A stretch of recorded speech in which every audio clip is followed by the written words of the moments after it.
Pada jarak 7.800 meter, sebuah pengangkut personel lapis baja Ukraina dihancurkan oleh salvo peluru kendali anti-tank yang diarahkan dengan baik bersama dengan awaknya.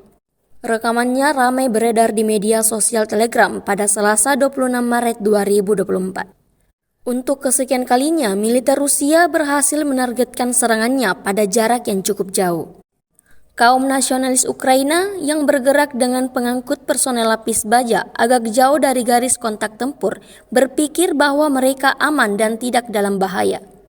Namun, awak ATGM-58 dari Korps Angkatan Darat Donetsk selalu siap meyakinkan para militer angkatan bersenjata Ukraina menunjukkan kekuatan senjata Rusia dan keterampilan militer para pembela Rusia. Hasilnya seperti yang terlihat dalam rekaman, serangan tepat mengenai sasaran dan memusnahkan semua yang ada di sana.